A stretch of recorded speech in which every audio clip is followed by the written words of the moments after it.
France اور England کو connect کرنے کے لیے جب انجینئرز سمندر کے نیچے زمین میں ٹنل بنا رہے تھے تو اچانک ٹنل میں دراڑیں پڑ گئیں اور ٹنل میں تیزی سے پانی داخل ہونے لگا۔ اب ٹنل میں موجود انجینئرز اور 15,000 ورکرز کے لیے صرف 2 آپشنز موجود تھے، یا تو وہ ٹنل کو ایسے ہی چھوڑ کر بھاگ جاتے یا پھر اس کے اندر رہ کر اپنی جان پر کھیلتے ہوئے اس کی دراڑوں کو بھرتے۔ انفارمیٹیو مائنڈز کی ایک نئی ویڈیو میں آپ کا ویلکم کرتے ہیں۔ آج سے تقریباً 10,000 سال پہلے اٹلانٹک اوشن زمین کے ایک بڑے حصے کو اپنے اندر نگل گیا تھا، جو کہ آج انگلینڈ سے یورپ جانے کا ایک واحد زمینی راستہ ہے۔ 18ویں صدی میں ہزاروں لوگ اس سمندری راستے پر سفر کرتے ہوئے مارے جا چکے تھے، کیونکہ یہاں سمندر کے پانی میں ہر وقت ہلچل مچی رہتی تھی، جس وجہ سے لوگ مختلف حادثات کا شکار ہو جایا کرتے تھے۔ اس وقت کے ماہرین نے دونوں ملکوں کے درمیان موجود اس 33 کلومیٹر کے گیپ کو کور کرنے کے لیے بہت سے ڈیزائن بنائے، لیکن اس وقت ٹیکنالوجی بہت لیمیٹڈ تھی اور انسان نے ابھی اتنی ترقی نہیں کی تھی، جس وجہ سے وہ سارے کے سارے ڈیزائن فیل ہو گئے۔ ایک ڈیزائن تیار کیا گیا تھا کہ سمندر کے اندر آرٹیفیشل آئلینڈز بنائے جائیں اور پھر اس کے اوپر ایک 33 کلومیٹر لمبا پل بنا دیا جائے، لیکن سمندر میں جب آئلینڈز بنانے کا کام شروع کیا گیا تو ورکرز نے دیکھا کہ مٹی تو سمندر کے پانی میں بہتی جا رہی ہے اور اس کے پیچھے وجہ سمندر کی تیز لہریں تھیں، جس وجہ سے یہ پلان بھی ناکام ہو چکا تھا۔ اس کے بعد ورلڈ وار 2 شروع ہو گئی اور دونوں ملکوں نے اس مسئلے کو یہیں پر چھوڑ دیا۔ پھر 1986 میں جب دنیا کے حالات بہتر ہوئے تو انگلینڈ اور فرانس نے آپس میں معاہدہ کر لیا اور اس رکاوٹ کو ختم کرنے کا فیصلہ کر لیا، اور اس کے فوری بعد پوری دنیا کے انجینئرز کو بلایا گیا، جنہوں نے کئی ہفتوں کی محنت کے بعد ایک ٹنل کا ڈیزائن تیار کیا، اور یہ دنیا کی پہلی جدید ترین ٹنل تھی جو سمندر کے نیچے سے بنائی جانی تھی، اور اس میں سے ایک ہائی سپیڈ ٹرین گزرنے والی تھی، اور اس پروجیکٹ کو دونوں ملکوں نے انگلش چینل ٹنل کا نام دیا۔ چیلنج نمبر 1، کسی بھی ٹنل کو بنانے کے لیے سوئل ٹیسٹ کرنا بہت ضروری ہوتا ہے۔ اسی سے پتہ چلتا ہے کہ ٹنل کو یہاں بنانا ایک اچھا فیصلہ ہے یا نہیں۔ انگلش چینل ٹنل کو بنانے کے لیے انجینئرز نے سمندر کے اندر زمین میں 30,000 بورز کیے، جس میں ان کو 45 میٹر نیچے چارک سٹاٹا ملا۔ یہ زمین کے نیچے موجود ایک بہت سخت مٹیریل کی لیئر ہوتی ہے جس کو ٹنل بنانے کے لحاظ سے بیسٹ سمجھا جاتا ہے۔ چیلنج نمبر 2، اس ٹنل کو شروع کرنے سے پہلے ہی انجینئرز کے لیے ایک بہت بڑا مسئلہ پیدا ہو گیا، جو کسی برے خواب سے کم نہیں تھا۔ 19ویں صدی میں یہ دنیا میں اب تک کا سب سے مہنگا پروجیکٹ تھا، جس پر $14 بلین کی لاگت آنے والی تھی، جو کہ 3,136 ارب روپے بنتے ہیں۔ انجینئرز نے اس ٹنل پر کام تو شروع کر دیا تھا، لیکن وہ یہ بات جانتے ہی نہیں تھے کہ اس ٹنل کی چوڑائی کتنی ہونی چاہیے، اور نہ ہی اس کا جواب کسی کے پاس موجود تھا۔ Contractors kept pestering us saying, what size tunnel do you want? And we said, well, listen, we just arrived. I don't know.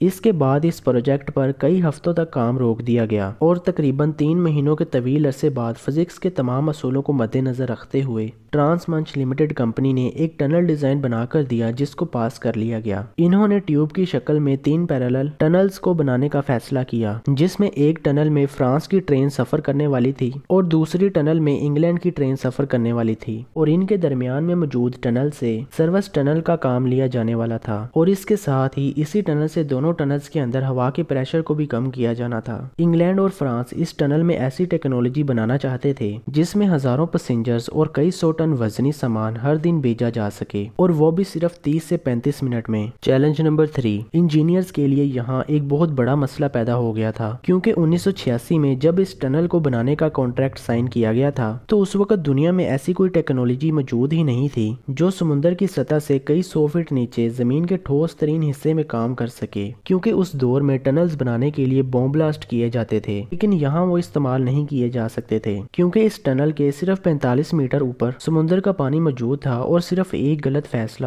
ان کے خواب کو ایک برے حادثے میں تبدیل کر سکتا تھا۔ پھر اس کے لیے روبنز کمپنی سے ایک بہت بڑی مشین تیار کروائی گئی۔ یہ 19ویں صدی کی سب سے بڑی کمپنی تھی جو کہ ٹنلز بنانے کے لیے ہیوی مشینری بناتی تھی۔ انہوں نے اس پروجیکٹ کے لیے ایک بہت بڑی اور مضبوط مشین تیار کی، جس کا نام ٹنل بورنگ مشین رکھا گیا۔ اس مشین سے ایک ڈرل مشین کی طرح کام لیا جانا تھا۔ یہ مشین 800 فٹ لمبی تھی اور اس کا وزن 1500 ٹن تھا۔ اس کے سامنے ایک پلیٹ لگائی گئی تھی جس کے اوپر سینکڑوں کٹنگ ایجز لگے ہوئے تھے۔ ان ایجز کو ٹنگسٹن کاربائڈ کے ساتھ بنایا گیا تھا، جو کہ دنیا کے ہارڈسٹ مٹیریل میں سے ایک ہے۔ یہ پلیٹ گھومتی تھی اور اس کے آگے لگے ایجز زمین میں سوراخ کرتے جاتے تھے۔ 1988 میں انجینئرز نے دونوں ملکوں کی طرف سے ڈرلنگ کا کام شروع کر دیا، اور ان میں طے پایا تھا کہ دونوں ملکوں کے انجینئرز اپنے اپنے ملک سے ٹنل کا کام شروع کریں گے اور ٹنل کے درمیان میں ملیں گے۔ ٹنل کے لیے جو روٹ زمین کے اندر ڈھونڈا گیا تھا وہ تھوڑا اوپر نیچے تھا، اس لیے انجینئرز کی ایک ٹیم اپنی ڈائریکشن کو کمپس پر چیک کرتی رہتی تھی اور کچھ انجینئرز اس مشین کے آگے کھدائی کر کے مٹی کو ٹیسٹ کرتے رہتے تھے کیونکہ یہ ٹنل کی مضبوطی کے لیے بہت زیادہ ضروری تھا۔ چیلنج نمبر 4، کام کے کچھ ہی مہینوں بعد ٹنل میں بہت سی دراڑیں پڑ چکی تھیں جن سے ٹنل میں پانی بہت تیزی سے آنا شروع ہو گیا تھا۔ ماہرین جانتے تھے کہ اس ٹنل کے اوپر سمندر کا کئی لاکھ ٹن پانی موجود ہے اور اگر ان لیکیجز کو جلد ہی نہ ختم کیا گیا تو پوری ٹنل پانی سے بھر جائے گی۔ اب تک انجینئرز کو اس ٹنل میں کام کرتے ہوئے 8 مہینے ہو چکے تھے اور انویسٹرز کے اس پر $3 بلین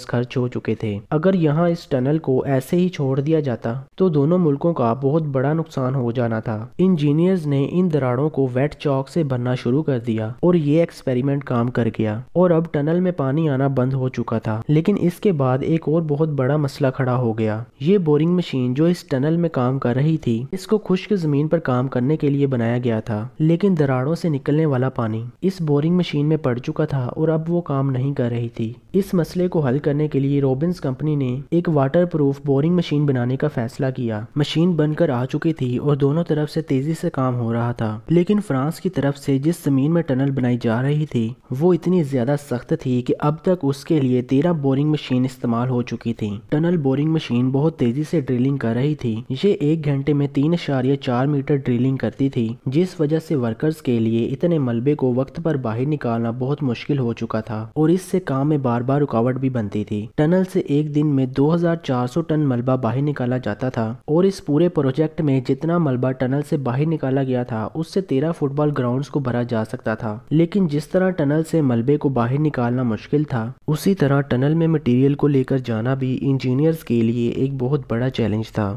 اس ٹنل کی دیواروں کو مضبوطی دینے کے لیے 5 لاکھ کنکریٹ کے بلاکس بنائے گئے تھے اور کیونکہ اس کے اندر سے انسانی جانوں نے گزرنا تھا اس لیے انجینئرز نے ان بلاکس کو فرانس اور انگلینڈ کی اسپیشل فیکٹریز میں تیار کیا تھا۔ اس ٹنل میں استعمال کیا جانے والا ہر ایک بلاک نیوکلیئر پاور پلانٹ میں استعمال ہونے والے کنکریٹ بلاک سے زیادہ مضبوطی رکھتا تھا، جس میں ایک بہت بڑے ہیوی سٹیل کا استعمال کیا جاتا تھا جو اس کو اور زیادہ مضبوطی فراہم کرتا تھا۔ چیلنج نمبر 5، انجینئرز کے لیے سب سے بڑا چیلنج تھا کہ دونوں طرف سے بورنگ مشین کو پرفیکٹ ڈائریکشن میں رکھنا۔ یہ زمین سے بہت نیچے تھیں جس وجہ سے ان کے لیے ہائی ٹیک سیٹلائٹ میپنگ کا استعمال کیا جا رہا تھا۔ اس کی ڈائریکشن کو بالکل سیدھا ہونا اس لیے ضروری تھا کیونکہ اگر یہ 1 ڈگری بھی غلط ڈائریکشن میں کھدائی کرنے لگتی تو دونوں طرف سے یہ ٹنل کبھی بھی مل نہیں پاتی۔ ان دونوں بورنگ مشینز کو ڈائریکشنز دینے کے لیے space age laser beam guidance system کا استعمال کرتے تھے جو کہ بورنگ مشین کے سسٹم کو انفارمیشن دیتی تھی۔ چیلنج نمبر 6، ٹنلز کا کام بہت تیزی سے چل رہا تھا کہ اچانک 20 جنوری کو ایک ایسا حادثہ ہوا جس نے اس کنسٹرکشن پروجیکٹ کو ہلا کر رکھ دیا۔ اس اندھیری ٹنل میں 19 سال کا ایک ورکر اینڈریو میکینا ایک حادثے میں مارا جا چکا تھا اور تمام انجینئرز اور ورکرز جو اس ٹنل میں کام کر رہے تھے ان کے لیے یہ ایک بہت بری خبر تھی کیونکہ ان کے اوپر بھی ہر وقت موت کا خوف منڈلاتا رہتا تھا اور ان میں بہت سے ورکرز ٹنل کا کام چھوڑ کر جانا چاہ رہے تھے۔ اس سے ٹنل کے کام میں دن بدن دیری ہوتی جا رہی تھی جس سے اس ٹنل کو بجٹ میں رہتے ہوئے پورا کرنا مشکل ہوتا جا رہا تھا۔ چیلنج نمبر 7، اس ٹنل کا کانٹریکٹ ختم ہونے میں صرف کچھ ہی مہینے باقی تھے